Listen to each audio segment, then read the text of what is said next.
Sur les 20 dernières années, les femmes fontaines sont passées du statut de phénomène extraordinaire à celui de mystère scientifique et récemment à celui d'une sorte d'un Graal à atteindre.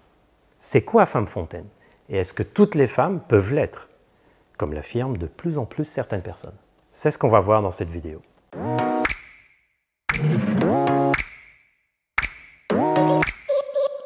Bienvenue sur la chaîne YouTube de Charles.co. Si vous aimez nos vidéos sur la sexualité, abonnez-vous à notre chaîne YouTube et pensez à activer la cloche de notification pour ne rien louper. Nous sommes aussi sur Instagram, Charles.co, et vous pouvez bien sûr téléconsulter avec un médecin sexologue sur la plateforme Charles.co. Allez, on commence.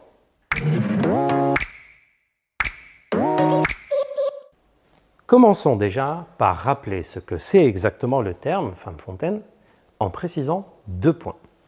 Premièrement, il faut savoir que c'est différent de l'éjaculation féminine. Ces 2 termes, femme fontaine et éjaculation féminine, sont très souvent confondus alors qu'il s'agit de 2 phénomènes différents.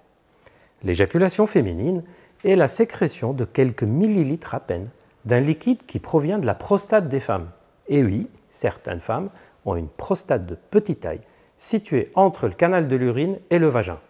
Lors d'un plaisir intense ou d'un orgasme, cette glande de prostate sécrète un liquide de très faible quantité, tellement faible que ça passe totalement inaperçu en se mélangeant aux sécrétions de la zone sexuelle. Tandis que le phénomène femme fontaine, ou squirt en anglais, c'est un liquide qui provient des reins, qui sont stimulés par l'excitation sexuelle, et les reins vont remplir la vessie par ce liquide avec une quantité importante, et cette quantité importante de liquide sera expulsée ensuite au moment d'un plaisir intense. Et là, c'est une quantité de liquide beaucoup plus importante, pouvant atteindre 300 ml, c'est-à-dire l'équivalent d'une petite canette de coca ou de bière. Et ça peut être expulsé jusqu'à plus d'1 mètre parfois. C'est un liquide qui vient des reins et de la vessie, mais ce n'est pas de l'urine. Le deuxième point à préciser, c'est la façon d'obtenir le squirt, c'est-à-dire faire la femme fontaine, qui est de plus en plus décrite avec des techniques précises, presque comme un mode d'emploi, avec des boutons sur lesquels il faudrait appuyer. Vous trouverez plein de schémas sur Internet et des vidéos qui expliquent comment stimuler une femme pour qu'elle soit fontaine, en entrant 2 doigts dans le vagin et en appuyant vers le haut de façon très active, tout en maintenant le pubis avec l'autre main. Ces techniques sont tellement décrites à la manière d'un mode d'emploi d'une machine qu'on a l'impression, en les lisant, qu'il suffit de faire ce qu'ils disent pour gicler et atteindre le 7e siècle. Certains affirment même que toutes les femmes pourraient y arriver, et cette affirmation est aussi émise par des femmes, des sexologues et même certains chercheurs en sexologie. Mais toutes ces personnes rajoutent alors que toutes les femmes peuvent être fontaines à condition qu'elles se lâchent et qu'elles arrivent à lâcher prise.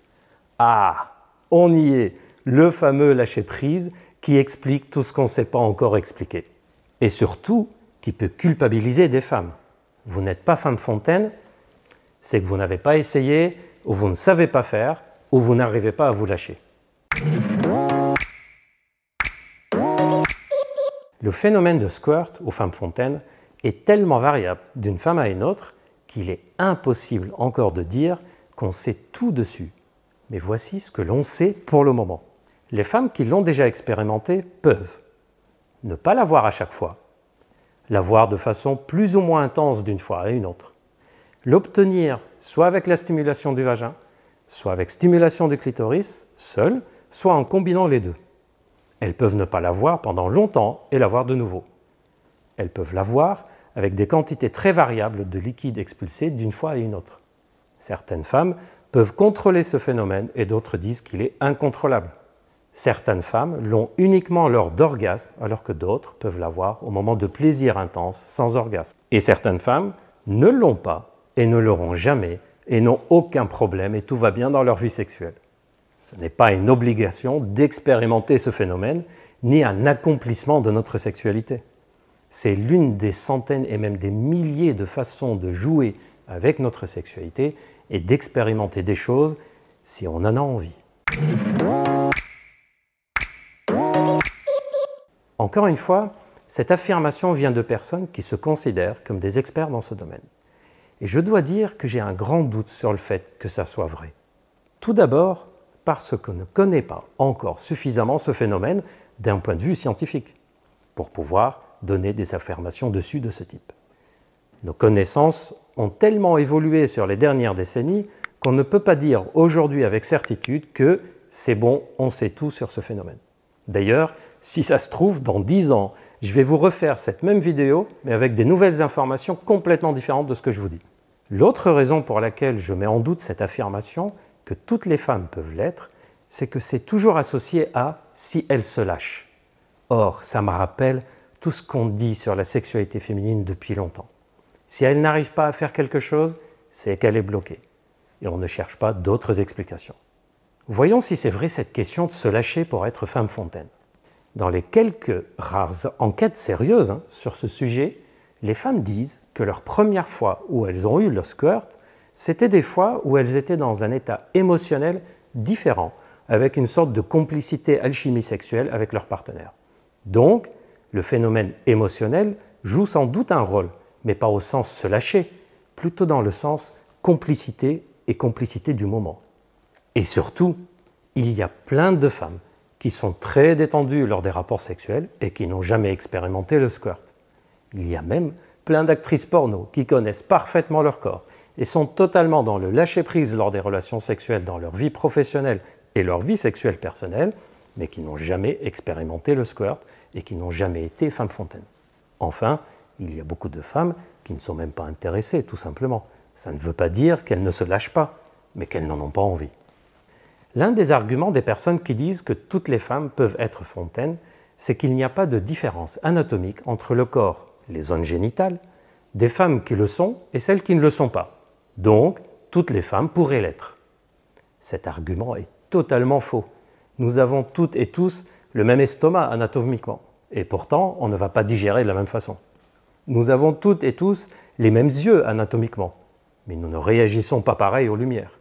Nous avons toutes et tous la même peau anatomiquement, mais nous n'avons pas les mêmes sensations au toucher, etc., etc. Pour conclure, le phénomène de femme fontaine est de plus en plus évoqué de nos jours, mais nous n'avons pas encore totalement levé le voile sur tous ces mystères. Dire que toutes les femmes peuvent être fontaines est une affirmation qui me paraît hâtive. Nous n'en savons rien. Il y a de grandes variations entre les personnes, pas de vérité absolue ou encore de méthode universelle. Et surtout, ce n'est pas une obligation pour atteindre un Graal absolu en sexualité. C'est l'une des possibilités sexuelles parmi des milliers d'autres. Chacune et chacun choisit de s'y intéresser ou non. Chacune, chacun choisit de tester ou non et aussi de changer d'avis. Comme toujours, je vous conseille de savoir toutes ces choses, de savoir que ça existe pour enrichir vos connaissances sur la sexualité. Mais ensuite, ne tombez pas dans l'injonction de devoir faire. Vous êtes toujours libre. Et surtout, si vous essayez et que ça ne fonctionne pas pour vous, ne vous dites pas que c'est parce que vous avez un problème. La vie sexuelle est tellement riche qu'il serait dommage de vous coincer en essayant juste quelques techniques qu'on trouve ici et là. Essayez, laissez tomber, revenez dessus, rechangez, réessayez. Faites comme vous avez envie et surtout, amusez-vous avec tout ça. Amusez-vous et prenez plaisir à jouer avec la sexualité. Sans contrainte, sans pression. Une toute dernière chose, n'oubliez pas de vous abonner à notre chaîne et d'activer la cloche de notification pour ne louper aucune de nos prochaines vidéos. Et aussi de nous suivre sur Instagram, charles.co et mia.co pour toujours plus d'astuces et de conseils sexo. Et si vous aviez besoin, vous pouvez prendre rendez-vous avec l'un de nos sexologues sur la plateforme charles.co ou la plateforme mia.co. À très bientôt, prenez soin de vous.